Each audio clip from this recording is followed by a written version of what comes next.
Well, hey, church leaders, welcome to the Slingshot Group podcast. I'm your host, Tim Foote, CEO of Slingshot Group, where we build remarkable teams through staffing and coaching. And on today's show, I'm joined by Tod Bolsinger. He's a pastor, educator, speaker, and accomplished author. Many of you will know his book, Canoeing the Mountains, and there's many other great writings that really resource us for leading through this cultural moment.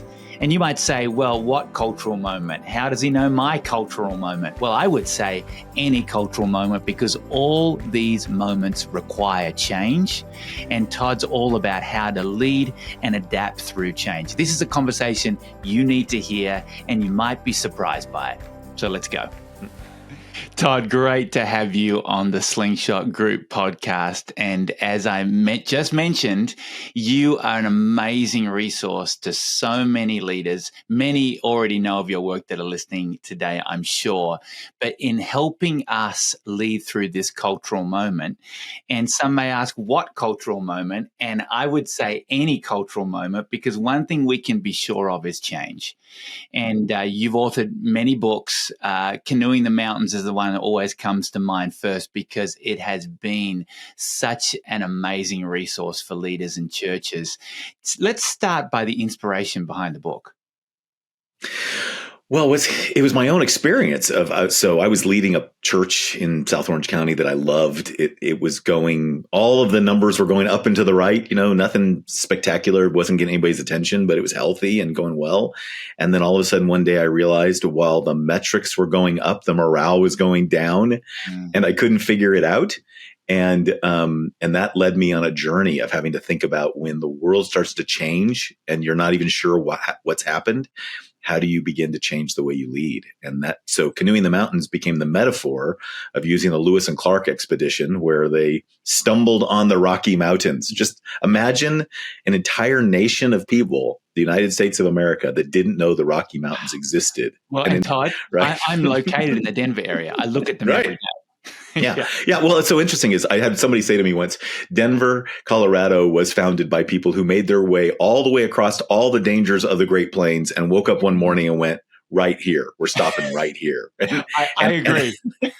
And I think that's where the church is today. I think a whole bunch of folks are going, either we need to stop right here or we need to go back. We need to go back. Yeah. And I believe the Spirit of God is pulling us forward. And that means we're going to have to learn new terrain. And so Canoeing the Mountains is all about the fact that Lewis and Clark was a water route. They were trying to find a water route. They were canoers who confronted mountains. And the question is, how do you canoe over mountains? And the answer is, you don't. You learn to lead all over again. I love, Tod, what you said. Once we realize is that the losses won't kill us, they can teach us. Talk about personally how you realize this. Well, so I'm going to be 60 in a couple of months, and I'm part of that. That doesn't sound old to me. That's what you yeah, really, exactly. Well, but I'm part of that generation, like many, that believe that if you just were faithful and you're trustworthy, and you were faithful to the gospel, and you were really competent at casting vision and preaching, people would follow you. And so I became a really committed person to teaching and preaching well and believing that teaching and preaching would be leadership. And that's all we needed to do. And we started realizing that we live in a really different world where you can be really faithful and really trustworthy and people will still not be transformed and they will still not want to follow you necessarily. So one of the hardest parts for me was to realize that the way I had learned to lead was inadequate for this moment. And that meant I had to lose especially my sense of personal credibility, that I just thought I was an expert that had it worked out, and I had to become a learner. And that experience of going from being an expert to being a learner was a kind of loss, and many other followed from there. That's so insightful, because as leaders, so often we think that certain things are going to be the end of it all, and they become these giants on the battlefield. and we get so overwhelmed by them. I'm always a proponent of therapy and leadership, Todd. I'm sure you are too. We've always got to be processing our stuff, and therapists will always say, play out the worst case scenario, and it takes the power out of it. It takes it shrinks the giants. But when you wrote this book released in 2015, right? When you released the book, you had no idea where we were headed as a planet into COVID, and that we as church leaders would have to canoe some unprecedented mountains together in completely unfamiliar terrain. What I'm fascinated by right now is that what we're seeing in a post-pandemic environment, Todd, is that many of the churches are trying to return back to familiar terrain or familiar waters, back to how we used to do it. Now, there are some big challenges and things I wouldn't want to do over again, but there are some valuable lessons learned that I would think should shape where we go in the future. But we feel like we're seeing many churches feeling like they need to pull back to what they knew and were comfortable with before. Are you seeing this, and what are your thoughts about that? Well, I'll say, first of all, yes, we're seeing it everywhere, and it's because it's completely normal. It's what humans do, right? So I always tell people, remember that the word familiar and family are the same root word. So when you get put and thrust into an unfamiliar experience, you feel unfamilied. Like, you don't just feel disoriented, you feel abandoned, you feel like you're orphaned.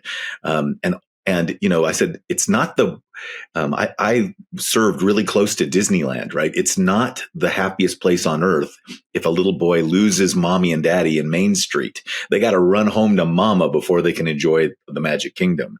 And for so many of our church leaders and our church and our congregations, there's this belief that if we can return back to a normal, we can go back to something that we know that is familiar, well, then we can move forward. And the truth is, there is no turning back. I mean, this is the part that has just been so disruptive. In 2015, I was writing about the huge disruption that was happening in the church over Christendom, that after centuries and centuries of Christianity being in the center of culture in the West, it was now on the margins. And that changed in one generation. And that was rapid, like one generation after centuries of the same kind of cultural experience. Well, then on March 13, 2020, the whole world got disrupted in one day.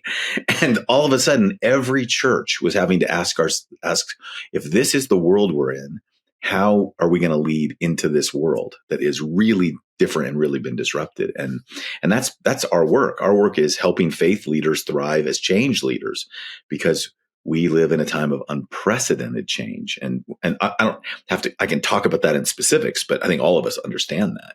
Think of the teachings of Jesus, Todd, and how when he taught, his words carried multi-layered meaning.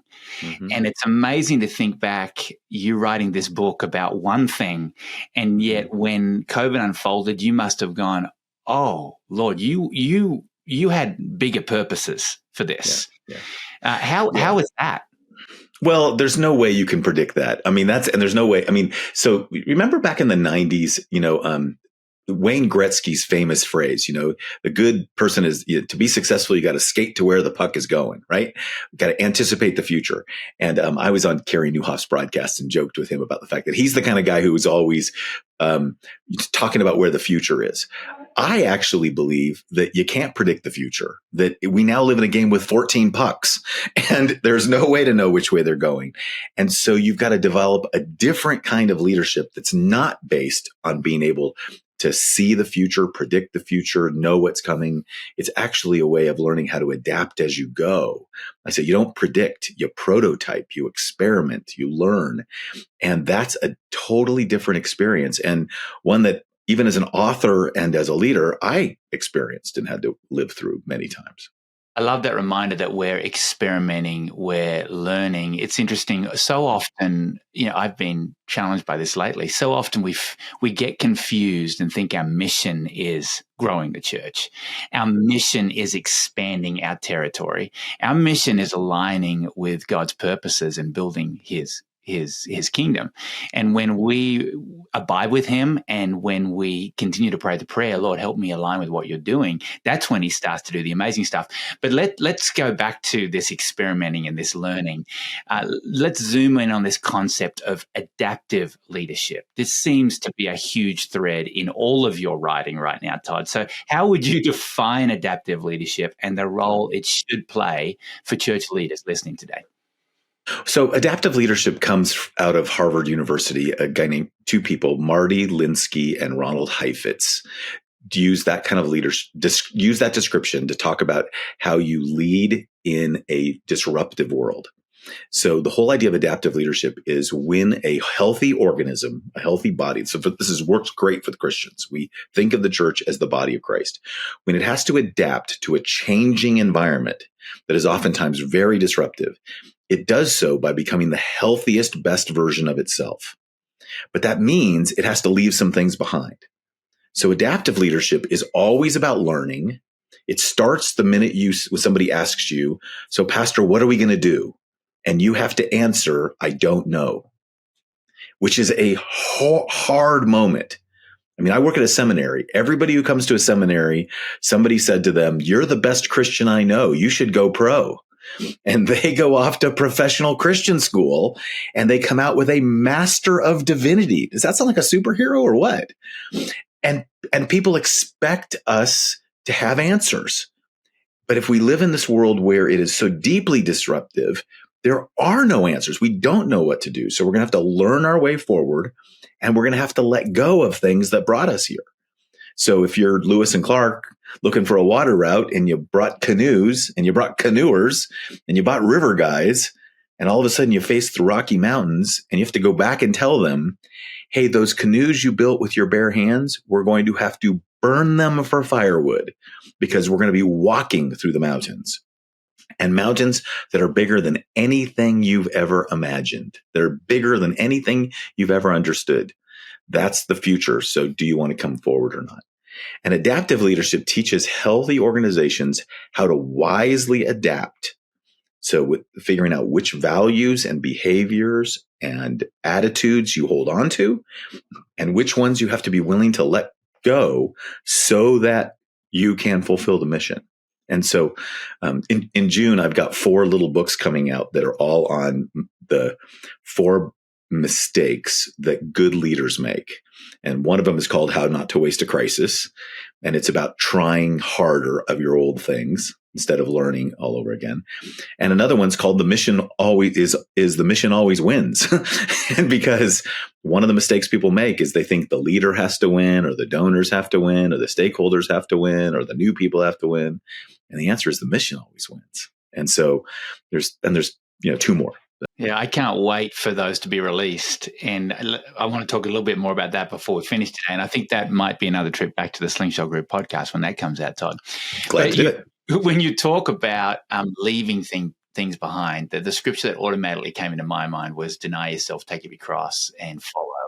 And the powerful words, I don't know. I mean, they're so powerful when you think about those. But it's a journey of dying to yourself, isn't it, Tod? Talk about the grief that's associated with the stuff you got to leave behind, the canoes you got to.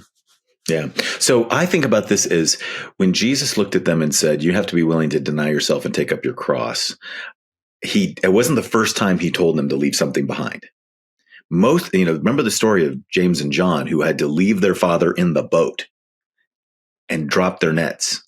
And there's something about leaving your father in the boats, leaving your business behind, drop your nets, come with me, and you have a whole new mission in life. You're going to fish for people and not for fish.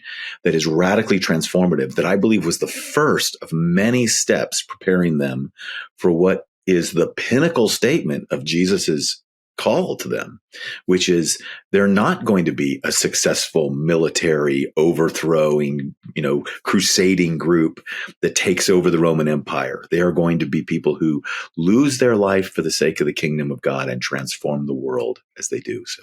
You alluded to seminary and pro-Christians, Captain Christians, graduating from seminary.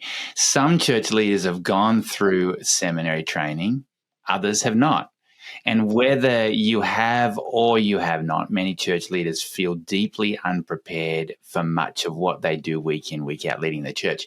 I think of our friend Rich Birch, who has the Unseminary podcast, which is aimed at the things that they don't teach you in Bible school. I think about being bivocational back in Australia and how there is so much I learnt in the secular space that actually best prepared me for the sacred space, for want of a better title. But talk about what leaders are not taught that they're learning the hard way. Mm-hmm. Well, this Canoeing the Mountains and my whole journey started when I was working with pastors who said to me, and I work I'm a Presbyterian, so we have a high value of education, and I have a master's degree and a PhD even, right?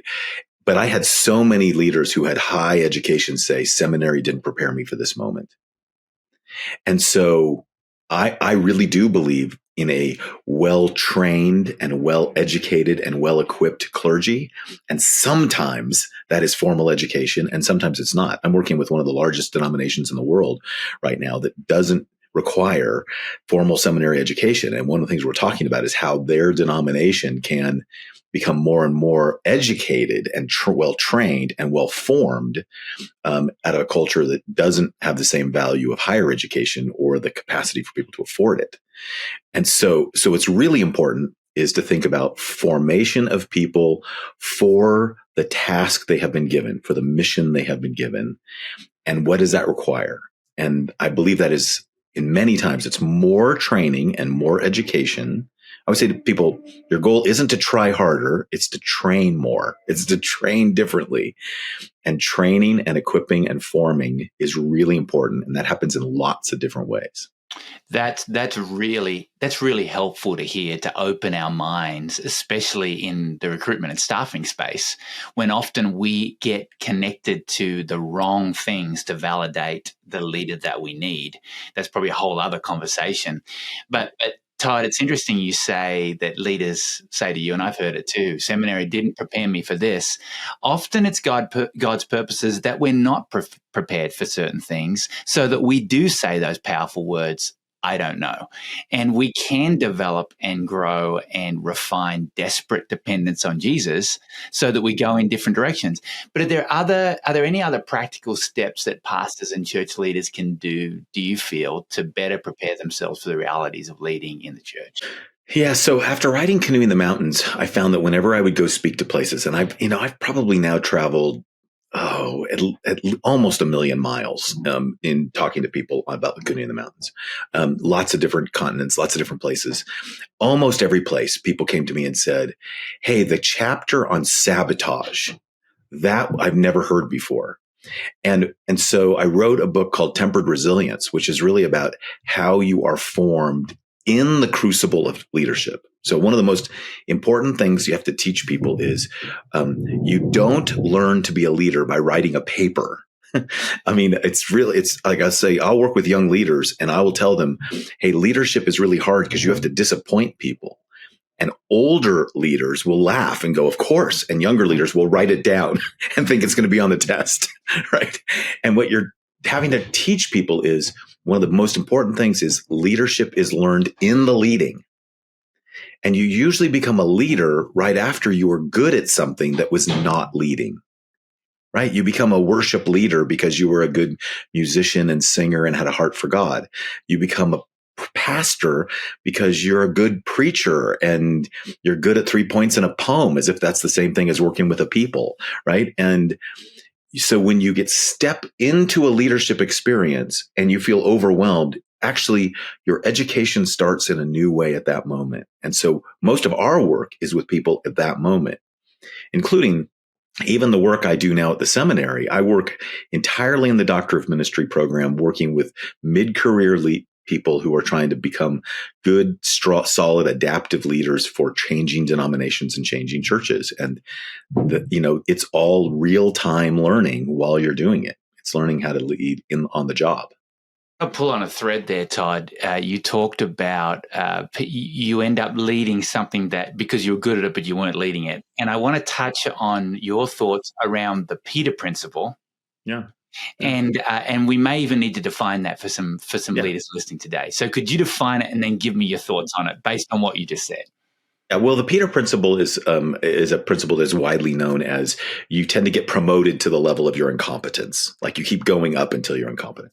And I think the Peter principle is built on the notion that I believe that what got me here is going to take me there.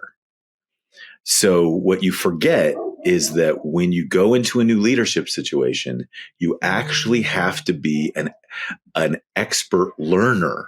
You have to step in and say, okay, I'm in a brand new space and I'm going to have to learn what this is. So I really do remember what it was like being a pretty good teacher and a pretty good speaker who all of a sudden had a staff to supervise. And what I couldn't do is just talk at them. I couldn't give them inspiring Bible studies and send them out. I actually had to listen to them, train them, work with them, coach them. Think of all these different verbs. I would, somebody asked me on a podcast last week, if you could say anything to the young leader, Todd, what would you say to them? And I would say, oh, listen way more than you speak. Like learning listening skills is really hard for good talkers. And the Peter principle is when you keep trying to apply the old tool to the new environment. It's where you keep paddling the canoe, even though you've run out of water, until you're burned out and you blow out your rotator cuff, right? I think you just gave me the answer, but speak to the leader right now who knows all about the Peter principle and being promoted into your incompetence, I guess, or out of your competence. Yep. And often when you're faced with the fork in the road and change, and you don't know what to do, and you maybe even too afraid to admit it, but in the back of your mind, that voice is saying to you, this is a Peter principle. You've been promoted into your incompetence. You don't know what to do. You shouldn't be. It's the imposter syndrome now. Speak to the leader who's at that spot. Yeah. I would say that as soon as you acknowledge that you don't know what to do, you're in a whole new day. Like the clouds begin to shape, to begin to lift. And here's why. At this moment, you can ask yourself, do I really want to do this? I mean, do I really? I mean, so many of us keep being promoted because it's a sign of success, or we get paid more, or we get a better office, or heavier furniture, or whatever. Is it really give me joy? Is this really how I want to spend my life? I mean, there's a moment where you can come back and say, if I can't, what I want to do is work on the thing I'm most called to work on. And if the answer is, this is a calling. I need to step into this space and I don't know what to do. Well, then the answer is become an expert learner. Start learning all over again and start stepping into this space as the opportunity for you to keep learning and to grow as a leader. And it doesn't mean if you go back to the other space that you won't grow. It just means that you'll be able to grow in a different way. And those are both equally valid, just equally important. It's all about the call of God in your life. So, Todd, many of the leaders we work with at Slingshot Group are driven leaders. Whatever it is, hiring, firing, vision, new ministries, and so on. They want to move, and they want to move fast. Yet the teams we often lead and the churches we shepherd are slow and resistant to change. I mean, you're no stranger to this scenario.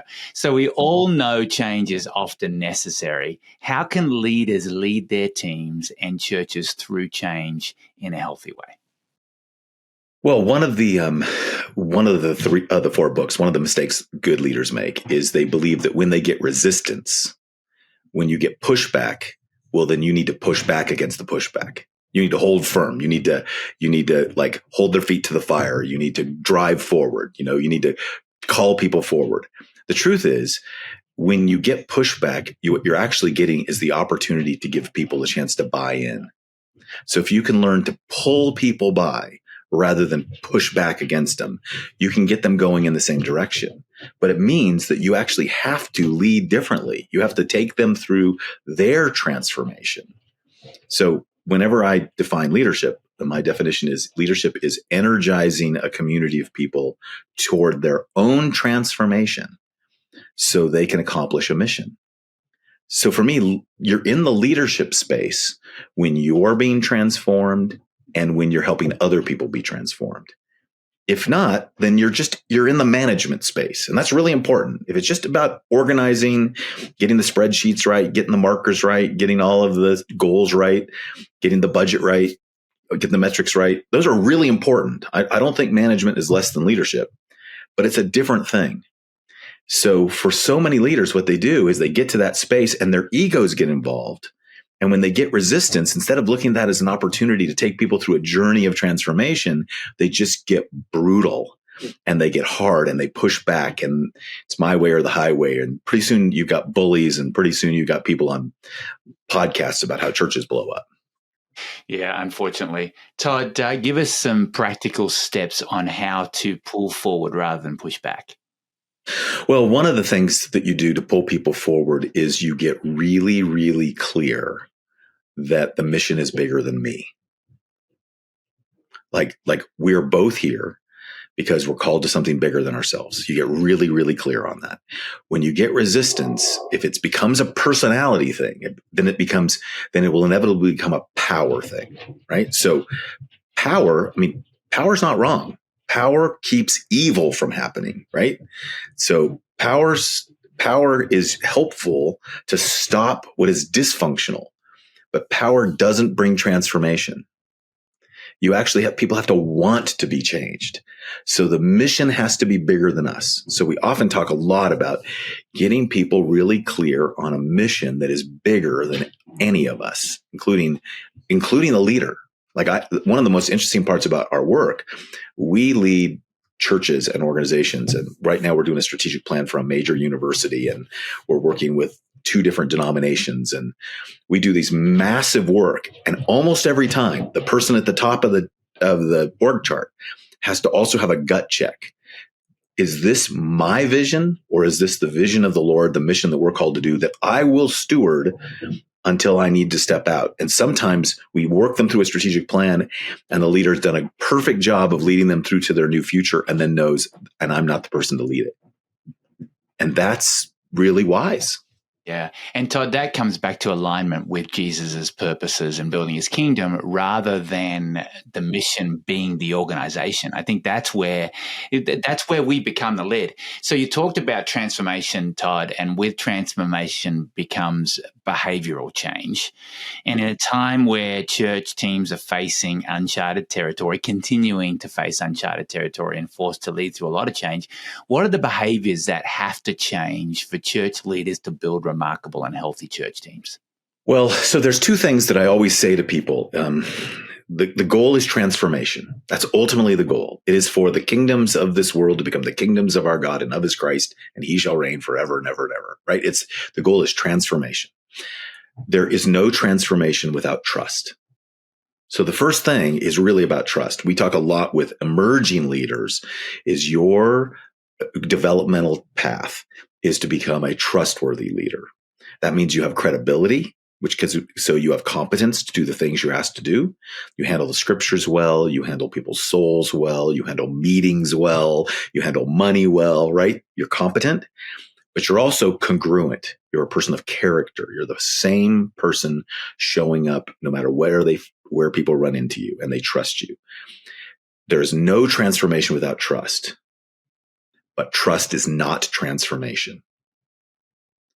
And one of the mistakes of an older generation of leaders is, as long as the trust is high and everybody trusts me, well, then I can say where we're going and they'll follow. And the answer is, they'll follow you and they will not be transformed, which is one of the things we're seeing right now in our culture. And we saw it during COVID. We have massive mega churches that culturally are following the world. And we saw this with every marker is exactly the same as the world.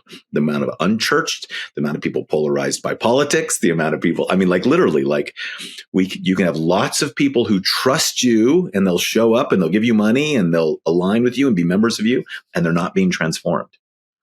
So there's no transformation without trust, but trust is not transformation. Transformation is taking people through a process where they're going to have to learn and let go and become a group of people who are able to live into and live out the mission of God in the world.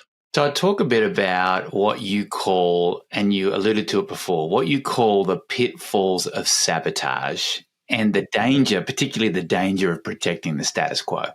The status quo will not easily let go.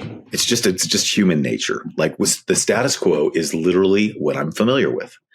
And what most of us who get into any places of authority or leadership do is we build a world that we're comfortable with. Okay, now this is the world I'm comfortable with, which means that your entire congregation and the people who are with you are comfortable with it.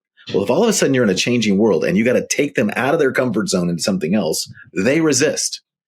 And what Ed Friedman, who was this Jewish rabbi who was genius a generation ago, said was preparing for sabotage is the most important aspect of leadership.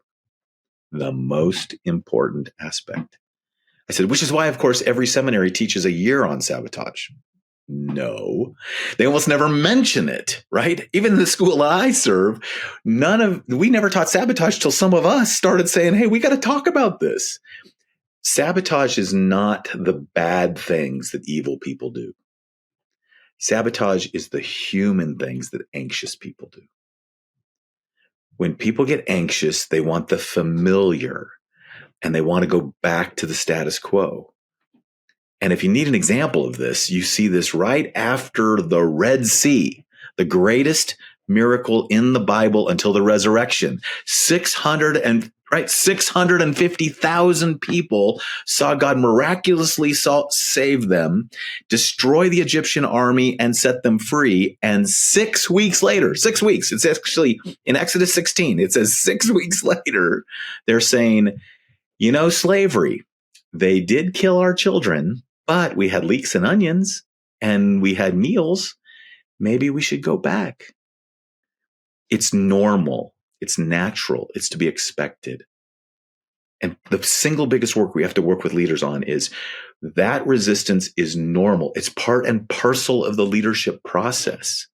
And it usually doesn't come until after you've won the vote that started the new initiative, after you've said we're going to plant the church or start a new service or reach out to a new unreached group or after everybody agreed we're going to do this, then you get sabotaged. And that's what just is the most soul-sucking thing to most leaders.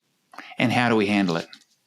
Well, you handle it by, first of all, you have to have a conviction that the thing we're doing, you start with discernment. The thing we're doing really is the thing we're called to do. Like like God really did say, leave Egypt and go to the promised land. And yep, there's a wilderness. And you know what? We had no idea how long it was going to take us.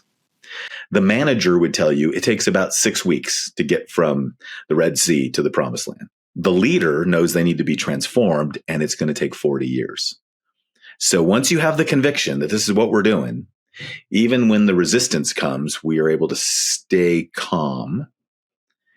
You then you just really have to be aware that this is not personal. It's really hard. People get mad at you. You have to be able to stay connected to the very people who are sabotaging you, which again is really hard. Everything within us wants to just throw them out, drop them in a ditch, run away from them, hope they go to another church, whatever. Stay connected. Yeah, fire them, right? Yeah. And then stay the course. And that little mantra, start with conviction, stay calm, stay connected, stay the course, is an adaptation that I learned from the Lombard Mennonite Peace Center, who were people who were working around the world with folks who were trying to bring transformation in, war-torn countries and stuff like that. So speak to the leader today who is in the middle of sabotage, who's in the middle of uncertainty, and everything within them, Tod, is telling them to be anxious and worry, not stay calm, and to move away from the people or the team members or volunteers or board members that are challenging them, but they need to connect to them. Speak to those leaders in the middle of it right now. Well, the first thing I would say is, first of all, really do embrace that this is normal. Second, you are not trained to do this, so get help. There's nobody's asking you to do this alone. Matter of fact, the most dangerous thing is trying to do this alone. So even in Tempered Resilience, we talk a lot about the fact that the most important thing for a leader is to have enough relationships, partners and mentors and friends. Most leaders who are facing sabotage and burning out, they will talk about being deeply lonely. So it's normal. It's not entirely about you, and you can't do this alone. So get help, and then learn how to lead through the sabotage, which, again, you've never had to do this before. So it's not about a deficit. It's about training. It's like learning how to do it. Mm-hmm. And the next thing, Tod, that will often happen is questioning calling. What would you say? Oh, yeah. Oh, well, we question calling because some of us believe if I'm so called to this, then obviously God's going to bless it. And here's the weird part. Usually early on in the non-leadership moments of our lives, how people told you were called is because you were gifted. Oh my gosh, you're so gifted. And there was fruit, and people said, you need to keep going. What's hard about the leadership space is that usually that means everything, all that credibility, all that trust, now you have to put on the line for the sake of a community's transformation. And at that moment, you get resistance, and that is just soul sucking. But that is normal. That's actually the work. Yeah. Thanks for normalizing that for us today, Tod. And this has been fantastic. Thank you so much for the work and investment you've been making in churches, ministries, church leaders. We'd love to, as we close, hear what's next for you. When does your new Practicing Change series come out, and how listeners can connect with what you're doing? Yeah, so that series will come out in June of 2024. 4 little books. Each of them can be read on one plane flight. I mean, so they're intended to be. Each of them focuses on one of the most common mistakes that good leaders make, and they'll all be coming out in June of 2024. They were all a response to these kinds of questions that were asked for people who were trying to bring change. And then most of my work is found at in my company at AE Sloan Leadership. And it's really, we work with faith leaders who are trying to thrive as change leaders. And some of the work I get to do at Fuller Seminary, where we do a lot of research on this. We've got cohorts for small churches who can't afford the consulting of a company. We've got just opportunities for people to connect with us. And even if you connect through my company website, if the best place for you is to get you to one of Fuller's web cohorts, we get you there. So that's great, Tod. One of the many things I love about you and your writings and your teaching is you have been there and you have done that. You've been in the trenches of local church ministry and you've led through change. And so I just want to say today as we close, Tod, thank you for staying aligned with the work that God created you to do and how you're investing in all of us. And thanks for being with us today. My pleasure. Thank you. What a great conversation with Tod. One of the things I loved about that is he reminded us that church ministry and leadership is messy. Leading through change is messy but necessary. And he normalized it for us. And he gave us some handles to hold on to keep leading forward, not pushing back, to care, to connect. So I encourage you to do those things in the coming weeks. If you enjoyed this conversation, please share it with another leader. Subscribe on Apple Podcasts or wherever you listen. And remember, stay curious and reach for the remarkable.